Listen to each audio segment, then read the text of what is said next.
Good afternoon and welcome to Murrayfield. My name is Kirsten Oswald and I am the SNP Business Convener. And I'm delighted to be here today at the culmination of this election contest to choose our new SNP leader. The contest has taken our three candidates the length and breadth of Scotland. They've beamed into our living rooms via TV debates and they've worked tirelessly to engage with members all over the country. So this is a historic moment for the SNP, and as we look forward to our new leader, I want to thank Nicola Sturgeon for her exceptional leadership over the past 8.5 years. I'd also like to convey my thanks to the candidates, to our members, and to everyone at SNP HQ and our National Executive Committee who've worked so hard behind the scenes to deliver this important exercise in party democracy. And I'm delighted to welcome to the stage to announce our new leader, Lorna Finn, SNP National Secretary.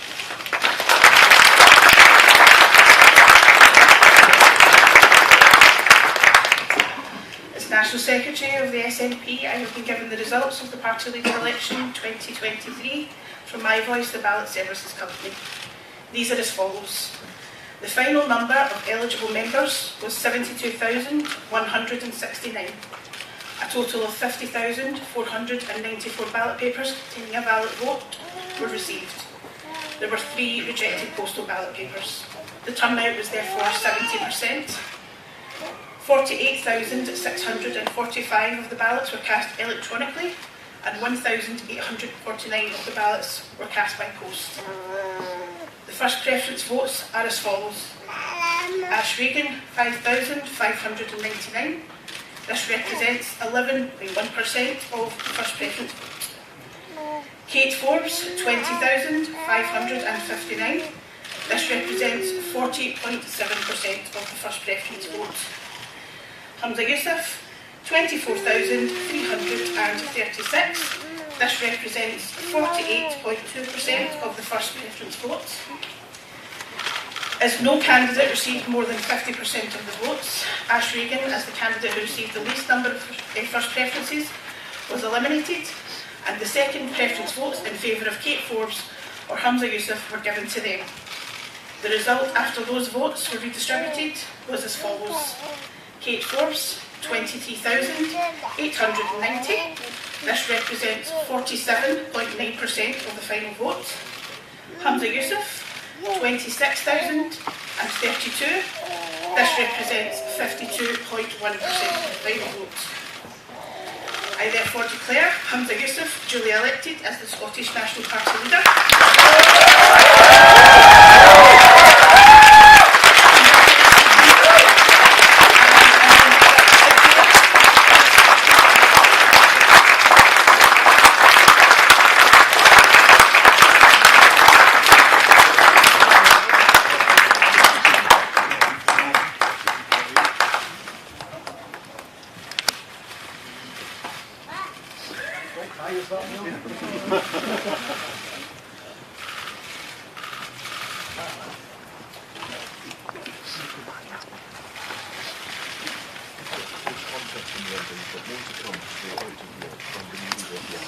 Can I begin by thanking our National Secretary, Lorna Finn, and also can I thank our headquarters staff for all the incredible efforts that they have made right throughout this process.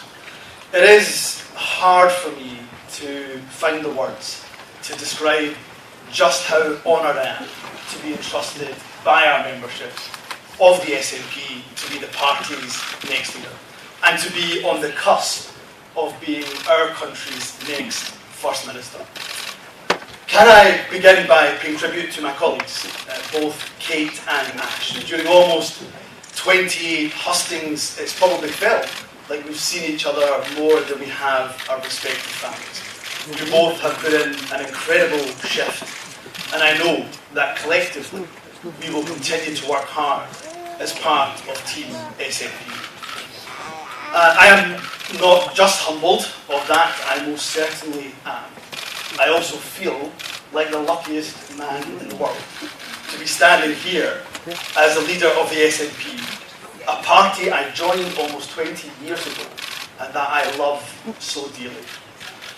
Friends, it was the late John Smith, and he got it absolutely right when he said, "The opportunity to serve our country is all we ask. To serve my country as First Minister will be the greatest privilege and honour of my life, should Parliament decide to elect me as Scotland's next First Minister tomorrow." And just as I will lead the SNP in the interests of all party members, not just those who voted for me, so I will aim to lead Scotland in the interests of all of our citizens, whatever your political allegiance. If elected as your First Minister after tomorrow's vote in Parliament, know that I will be a First Minister for all of Scotland, that I will work every minute of every day to earn and to re-earn your respect and your trust. I will do that by treating you, the people of Scotland, with respect. There will be no empty promises or easy sound bites when the issues in front of us are difficult and complex, because government is not easy, and I won't pretend that it is. My immediate priority will be to continue to protect every Scot as far as we possibly can from the harm inflicted by the cost of living crisis, to recover and reform our NHS and other vital public services, to support our well-being economy, to improve the life chances of people right across this country. I will move quickly to develop plans to extend childcare, to improve rural housing, to support small businesses and boost innovation. I will bring forward reforms of the criminal justice system. I'll work with local government to empower our local authorities. And as First Minister, I will not shy away from those exceptionally tough challenges that require the difficult decisions. But where there's challenge, I will use it to also find opportunity. My government will seize the economic and social opportunity that the journey to net zero will bring. A country as energy rich as Scotland should not have people living in fuel poverty. The government I lead will renew and redouble our efforts to lift people out of poverty, to make work fair, to make our economy work for the people, and to ensure as we become a more prosperous country, we also become a fairer country too. And while I have had my fair share of battles with the UK government over the years, and there may well be some to come, I will work with them and other devolved nations constructively where I can in the best interests of our nation. I'm a proud Scot, and equally a proud European too. And Scotland is a European nation. We want to return to the European Union and play our part in building a continent that's based on human rights, on peace, prosperity and social justice. To the people of Scotland, the SNP has earned your trust by governing well, by ensuring that your priorities are our priorities. As a party and as a government, we are at our best when we are radical and bold. And the challenges we face today, they require nothing less of us. That is what I promise the people of Scotland, if Parliament, of course, puts its trust in me tomorrow. Joining the SNP, for me, was an act of hope, but it was also a statement of intent. I was determined then, as I am now, that we will deliver independence for Scotland, together, as a team.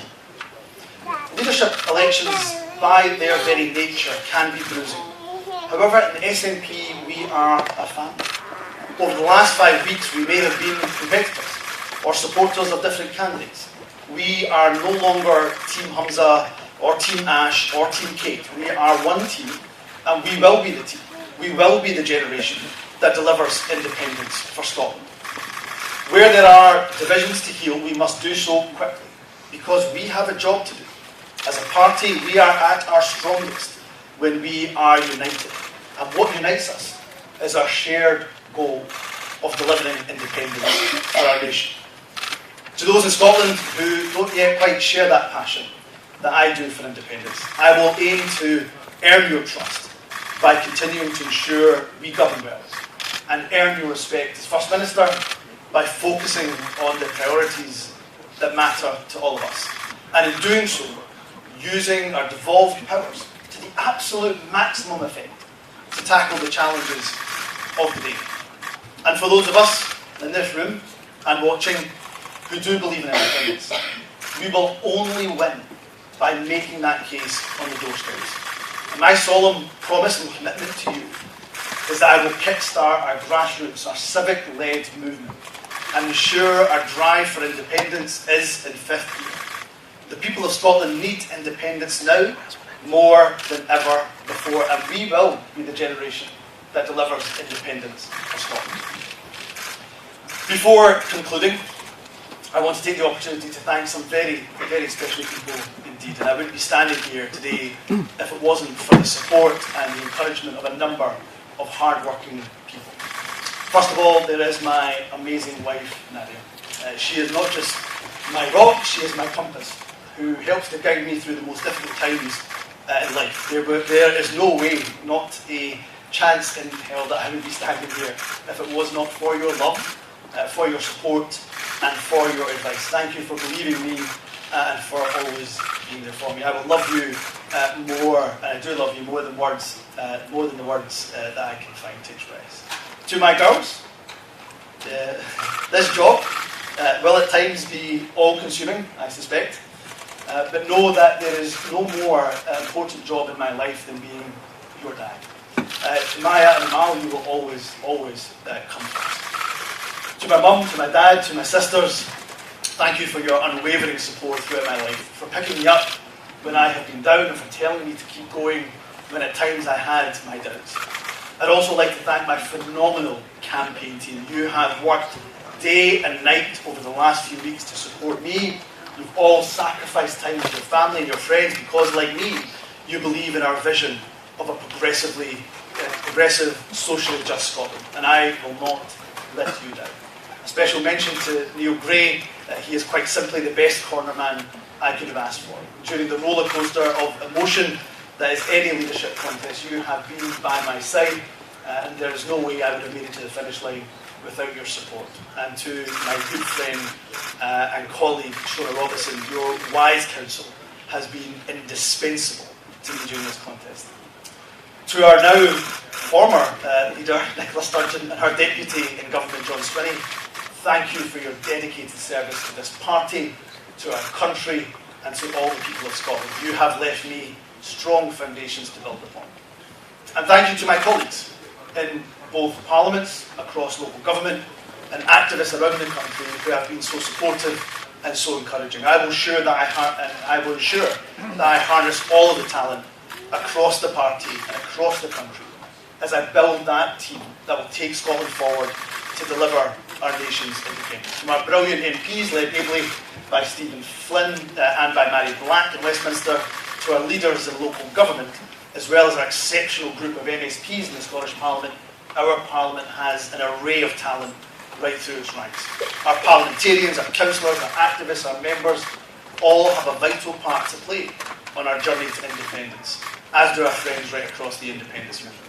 To have your confidence as I take on the role as SNP leader means so much to me. My final thanks is to my grandparents. Unfortunately, they're no longer alive to see this day, but I'm forever thankful that my grandparents made the trip from Punjab to Scotland over 60 years ago. As immigrants to this country who knew barely a word of English, they could not have imagined in their wildest dreams that their grandson would one day be on the cusp of being the next First Minister of Scotland. As Muhammad Yusuf worked in the Singer sewing machine factory in Clydebank, as Rahmat Ali Bhutta stamped tickets on the Glasgow Corporation buses, they could not have imagined, as I say, in their wildest dreams, that 2 generations later, that their grandson would one day be on the cusp of being Scotland's First Minister. We should all take pride in the fact that today we have sent a clear message that your colour of skin, or indeed your faith, is not a barrier to leading the country that we all call home. From the Punjab to our Parliament, this is a journey over generations that reminds us we should be celebrating and always celebrate the migrants who contribute so much to our country. This is what drives my commitment to equality, that will underpin my actions as First Minister. Thank you for the honour of choosing me to be your nominee to become Scotland's 6th First Minister. I will dedicate every waking moment to serving you, the people of Scotland. Thank you very much.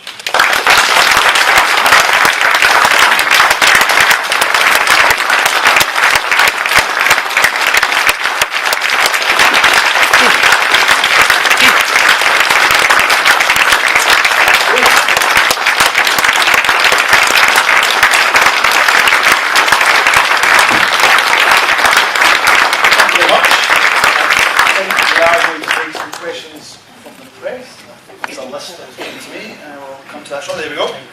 We're going to take some questions here for the press. BBC, James Cook. Thanks very much indeed. Congratulations on the historic nature of your election victory. You have suggested during this campaign that it will be difficult to fill the shoes of Nicola Sturgeon as a politician of considerable stature, and yet on the central defining mission of your party, independence, ultimately she failed. What makes you think you can succeed where she couldn't? So first and foremost, I want to contribute again to Nicola Sturgeon because she has left us with a really strong foundation, and we will build upon that foundation. I will build upon that foundation. But it won't just be me. I'm going to build the team that's going to deliver independence. I've already spoken throughout this campaign of how much admiration I have for both the colleagues who joined me in this leadership contest. But I've also spoken about the array of talent in the Parliaments, Scottish, Westminster Parliament, across local government, that will help to build that team that delivers independence. So it's thanks to Nicola Sturgeon, it's thanks to John Swinney, it's thanks to those strong foundations that they left us that we will go on to finish the job. Thanks, James. Colin McCann. Congratulations. This has been a bruising contest for your party. The result shows just how divided it is. How do you start by uniting your party and then regaining the trust of the people of Scotland and the Scottish Government? Well, first and foremost, after I've spoken to the media, one of the first meetings I expect to have and like to have would be with Kate and Ash, because it is important that the party comes together. I tried to stress that in my opening, in my remarks, that we are at our strongest as a party when we are united. And what unites us is the goal of delivering independence for Scotland. So of course election contests by their nature can be challenging. They can open up some divisions, but I've got no doubt, not just faith in myself, but I have absolute faith in my colleagues Ash and in Kate that we will come together. And there will be no Team Humza, there will be no Team Kate, there will be no Team Ash, there will be Team SNP, and it will be Team SNP that will deliver independence for our country. Kieran, Channel 4. Congratulations. Does this outcome tell you that obviously a lot of people wanted your opponent to win, almost 48% of them offering quite a different approach?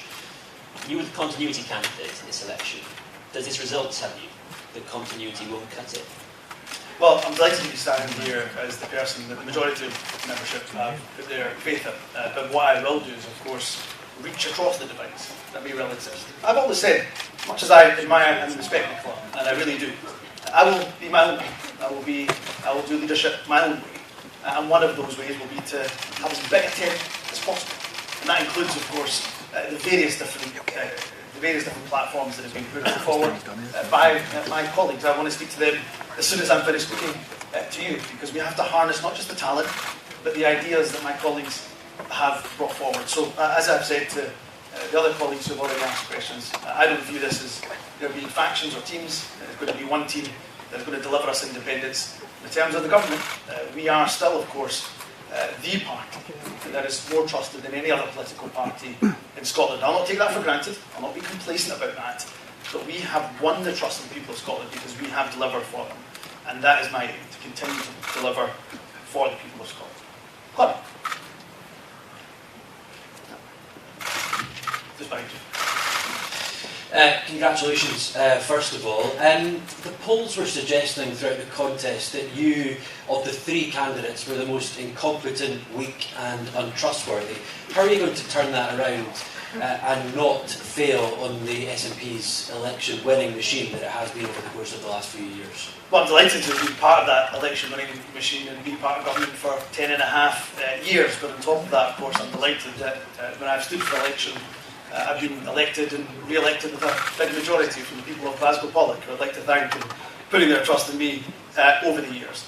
But what I'll make sure I do is I govern in the interest of the people of Scotland, but also we win the trust of the people of Scotland when we govern and we align with their priorities. Their priorities have to be our priorities, and of course they'll look to us for delivery, and I will do my best to deliver what is their priorities. And at the moment, I don't have to tell anybody in this room that people are suffering from a cost of living crisis. That will be my first and immediate priority, to try to help them in that regard. So I've got every confidence, not just in my own ability, but frankly in the ability of the exceptional SNP team that exists not just in the Scottish Parliament, as good and exceptional as my MSP colleagues are, but right across parliaments and local government, and are activist based too. Glenn Campbell. Congratulations on being elected. How can you possibly hope to unite the country if you're still going to be pushing hard for independence? Well, independence for me is a golden thread that runs through so many of our priority policy areas. The reason why we can only mitigate the cost of living crisis is because it is a crisis that's inflicted by Westminster. We're doing so with one hand tied behind our back. The reason why we can only invest in our public services as much as we can is because, again, our budget, our fixed budget, is controlled by a Westminster government. So while we will deliver the priorities of the people of Scotland, that will be to tackle the cost of living crisis. That will be to continue to invest in our public services, our NHS, of course, in particular, will be to make progress on our well-being economy. That is not, we will do that in tandem with making the case for independence, because independence will unleash our country's true potential. PA, Greg. Dear. Hello. There we go. The turnout in this election was only 70%, so 30% of SNP members didn't even see fit to vote. What are you going to do to engage them, and is there a worry at all that membership numbers could sink even further? No, we'll be aiming to hopefully grow those membership numbers, and I hope people are inspired, not just by the contest, but hopefully by the outcome as well. I hope people will join the SNP as the vehicle that will deliver independence for Scotland. In terms of the 70%, I think it's so important for not just me, but the team, the SNP team, to make sure we are putting the independent drive into fifth gear. Our members are inspired, and will be inspired undoubtedly, by the drive to independence. We inspire people not by getting stuck in a quagmire of process and talking about Section 30s and de facto referendums. They get inspired by talking about policy. And I've got, I hope, the skills and the ability to be able to inspire people with a vision for independence. I believe that will help us to increase our membership numbers, but also make sure all of our members are involved in that campaign. I think we have Stuart Graham from AFP. I think we've got some international data. Yeah, good day. Is our microphone coming to you? Oh, yeah. Thanks. I was just wondering, with independence, do you have a timeline of when you'd like to see that happen? And how would you convince those, you seem to be stuck on 45%, they're simply the same figure as in 2014. Many people I speak to are not convinced about the economic plan the SNP has. How are you going to reassure those people and make them feel comfort that it's in their interest to vote for independence? Yeah, that's a good question. So our colleagues in the Scottish media have been asking me this for 5 weeks' time, and I'll give you the same answer that I give them, which is, of course, process, while it is important, the key to getting independence is ensuring we have that consistent majority support for independence. We have that settled will for independence. If we have that, the political obstacles that are put in our way by Westminster, well, they will disappear. So the concentration will be on kickstarting that civic-led, grassroots, people-led movement and growing consistent support for independence. And of course, the economic plan is absolutely key to that. So we have, of course, published papers already on that, but I think we've got more work absolutely to do to convince people. We wouldn't be standing here if that wasn't the case. So one of the first things I'll get on with doing, as well as governing and delivering and governing well, I hope, will also be to make sure we kickstart that independence movement. Maria, forgive me, pronouncing that. Nope. Okay. I'll keep going. We've got Alan Smith from Durham.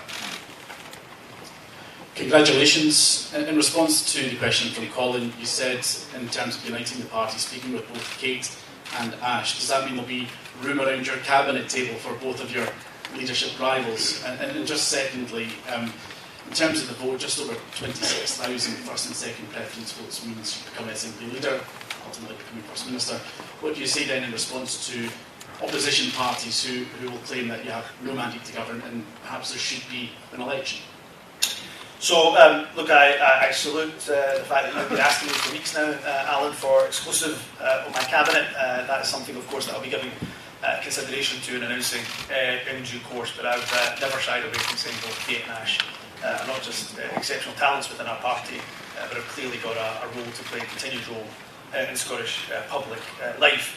In terms of the mandate, of course, Parliament will have its say tomorrow. Although I am party leader at the moment, there will be a vote and there will be an opportunity for the opposition to put their candidate forward. It is not by coincidence or somehow good fortune that we are the largest party in that Scottish Parliament. It is down to the fact that the people of Scotland have given us that mandate, have put their trust in us. And tomorrow, as I say, I will be one of the nominees, certainly to be First Minister of Scotland, and others will have their chance to. Jack from Global Radio. Congratulations. You take over leader of the SNP at a time when there are a lot of question marks over the party's finances. There have been renewed, of course, over the weekend over accusations of quite murky financial dealings there. What are you going to do as leader to reassure the members of your party, but also the people in Scotland who are concerned about that, and to reassure them that this isn't an issue? Well, again, I suspect I'll get up to speed very quickly on the financial health of the party. It's not something I've obviously been involved in, not holding an office bearer position within the party. But what I would say is that our party will be transparent in terms of the finances. And of course, I couldn't comment what is a live investigation either, but I suspect it will be one of the very first conversations I have as party leader to understand the financial health of the SNP. We'll go to some print colleagues as well. Paul, at the Daily Record. Hi there. You're going to lead a government that is struggling on a range of fronts. Your party is under police investigation over its finances, and the chief executive resigned after lies were told about membership numbers. So haven't you got the worst job in Scottish politics? I've got the best job in Scottish politics by far. The honour and the privilege of not just leading the SNP, but potentially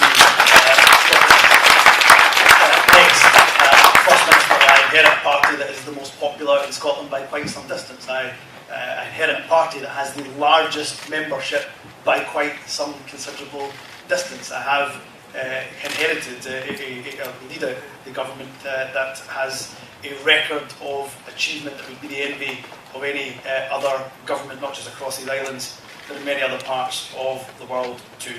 Are there challenges? You betcha. In government, there always are. I've been in government for 10.5 years. I've never been in a portfolio and never seen a portfolio where there aren't challenges. But that is why we step up. We step up to lead, and I hope by governing well, we will also lead people to independence. The Sun, Rachel. Thank you. Just on, you have said that you want to unite Scotland on this, but then you, in the hustings, you spoke a lot about independence referendum. You were asked questions about 5 years, for example. Would Scotland be independent within 5 years? You said you want to govern for all of Scotland and represent everyone, no matter their political beliefs. How do you square that? Are you not just going to be as divisive as Nicola Sturgeon felt she was when she left? Well, again, Nicola Sturgeon enjoyed huge amounts of support. Her leadership through the COVID pandemic, in particular, saw so many people who told me, certainly on the doorsteps, that they wouldn't even have been contemplated voting for the SNP, but it's the leadership that she showed during that period. And so too must I, and the government that I lead. We must show leadership, we must deliver for the priorities of the people of Scotland. I've already outlined what I think those priorities are. If we do that, then we win the trust of people. If we win the trust of people, they will undoubtedly be persuaded by our message on independence. So we can do both. We can both campaign for independence. I don't think anybody would expect the leader of the SNP to say anything other than that. But we can also make sure that we deliver rightly for the people of Scotland and their priorities too. We've got the National, Abby. Hi there. Hi, congratulations. I just wanted to ask a quick couple of questions. So obviously everything goes well tomorrow. Hi, over here. Obviously everything goes well tomorrow. You will be First Minister. So what is the first thing you're going to do to bring Scotland closer to independence? And obviously you've done an interview with our newspaper during the campaign trail and you said that your cabinet, which I know you said you didn't want to give away today, that you would appoint a Minister for Independence. So just wondering if you had made any decisions on that yet. I will stick to those commitments that I made, of course, during the campaign trail. For me, one of the first things I want to do is see how we kickstart that civic-led campaign for independence. It's got to be a grassroots-led. It can't just be political leaders sitting in a room devising strategies on the way forward. As important as the leadership is of those who belong in the independence movement, it's got to be a civic-led, people-led movement that drives forward the campaign for independence. In terms of cabinet ministerial appointments, of course, I'll make them known in due course. Daily Mail, Michael Blackley. Hi, hello. In terms of two issues that have divided the country, you talk about reaching out to non-yes voters. Two of the key issues have been the continued push for independence, which you've talked quite substantially about today. Will you continue to use public money and civil service time drawing up the prospectus for independence? And on the GRR bill, will you be challenging the UK government's Section 35 order?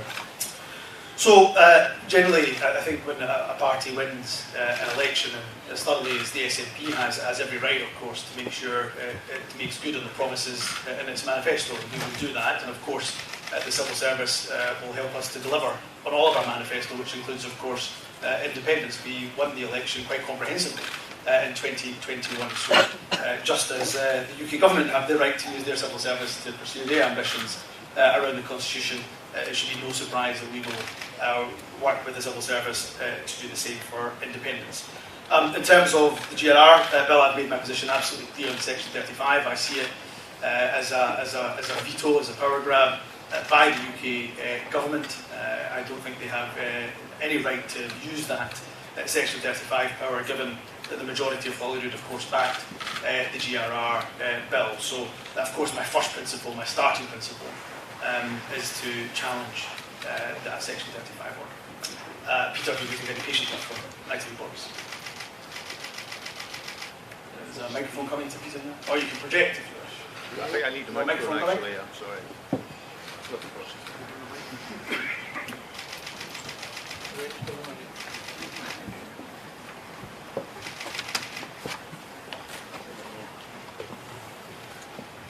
I hope this is worth waiting for. So do I. When you were in Dumfries in March campaigning, you said we should plant our flag in the ground right here to let people know that they are not forgotten, people in the southwest and south of Scotland. And secondly, we intend to persuade every single person of the merits of independence. That's why I want to start the campaign for independence right here. So firstly, how do you persuade people in the south of Scotland they haven't been forgotten? And secondly, when will you be going to Dumfries to launch your campaign? Very soon, because I believe that the only way we win our independence is persuading those, of course, who voted no and are still not persuaded by the case for independence. And therefore we have to take the case to not just Dumfries and Galloway, to the borders, to the south of Scotland. And we do that again by governing well. We make sure that there are opportunities for people in the south of Scotland. We make sure we invest in the infrastructure in the south of Scotland. We make sure we support the wellbeing economy of the south of Scotland. And we do that by governing and governing well. Forgive me, I've just been told minutes ago that I'm leader of the SNP. I'll need to check the diary, but I'll be getting to Dumfriesshire as soon as I possibly can.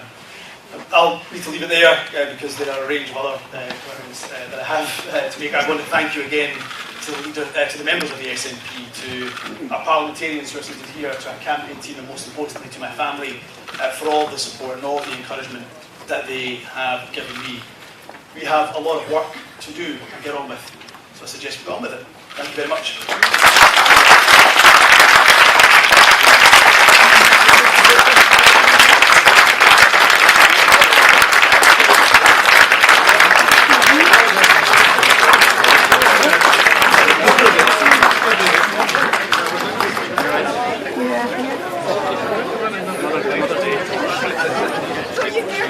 Yeah. I'm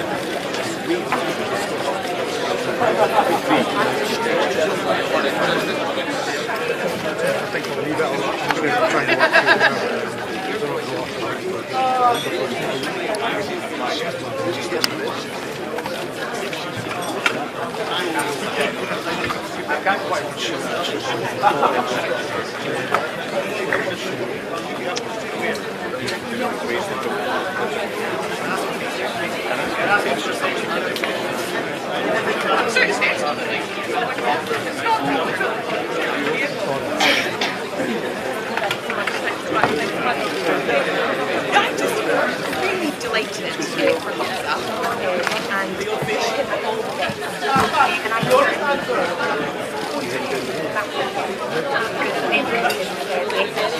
I think you'll be a lot of work to get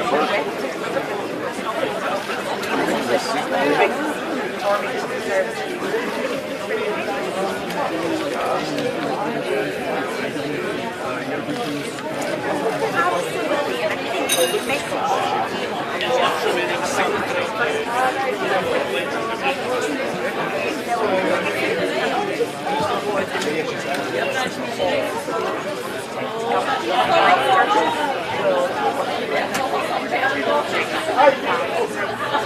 It was really, really good.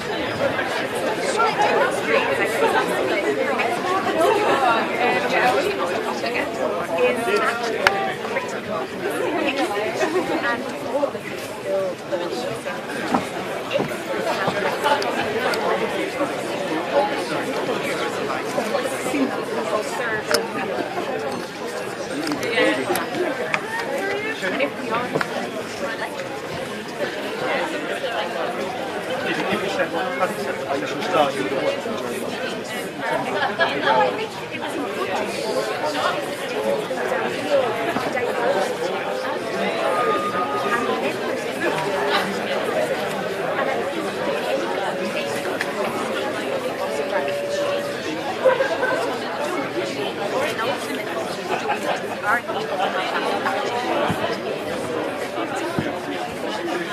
Can you hang around in the cabinet?